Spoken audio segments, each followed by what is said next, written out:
Bonjour, aujourd'hui on va plonger dans une histoire vraiment incroyable. C'est le récit d'une survie contre toute attente qui a complètement redéfini ce que la médecine pensait possible.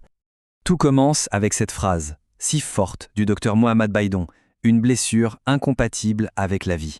Ces quelques mots posent le décor de ce qui est sans doute l'une des récupérations médicales les plus extraordinaires jamais vues.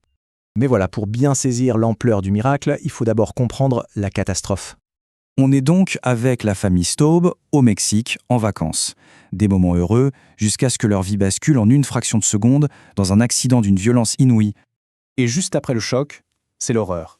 Le père, Stéphane, découvre son petit garçon de 2 ans, Olivier, inerte dans son siège auto.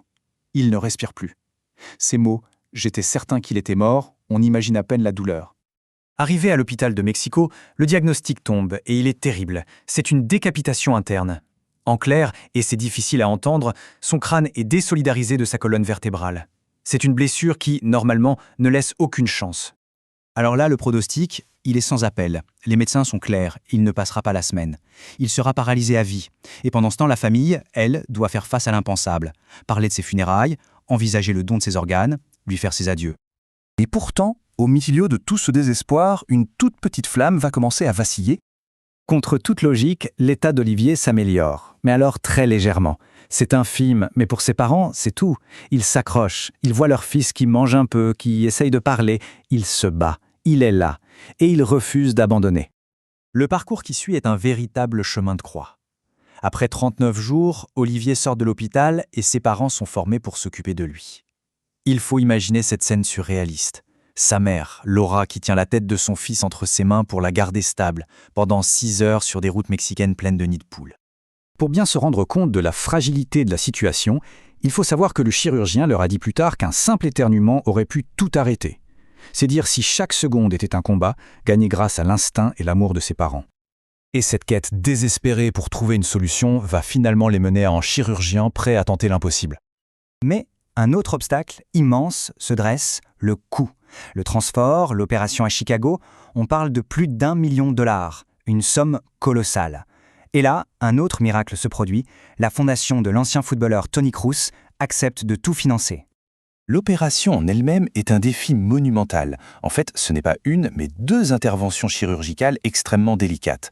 D'abord, l'équipe stabilise le crâne et la colonne par l'arrière. Ensuite, ils opèrent par l'avant pour tout reconnecter. Pour un enfant si petit, la moindre perte de sang peut être fatale. Et après l'opération, la tension est à son comble. Les jours qui suivent sont décrits comme déchirants. À un moment, le cœur d'Olivier lâche. Il s'arrête de battre. C'est un test ultime pour tout le monde et pour Olivier lui-même. Et c'est à partir de là que l'histoire devient absolument extraordinaire. Car quelques jours seulement après cette opération de la dernière chance, l'impossible commence à prendre forme.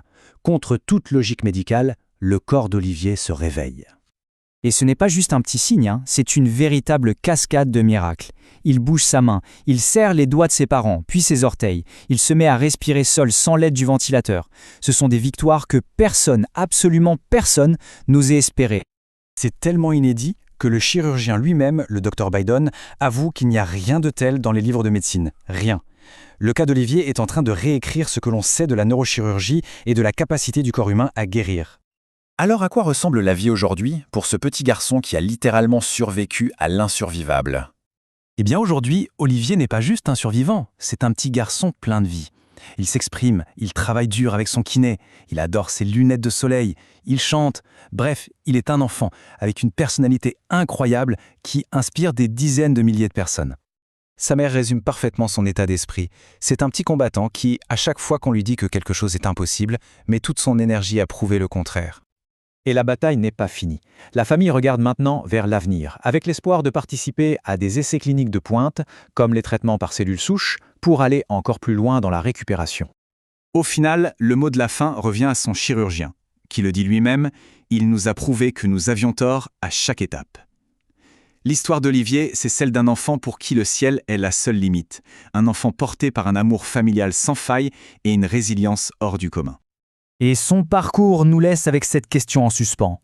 Après avoir accompli ce qui était jugé impossible, quelles sont les véritables limites du potentiel humain ? Et quel est le vrai pouvoir de l'espoir ?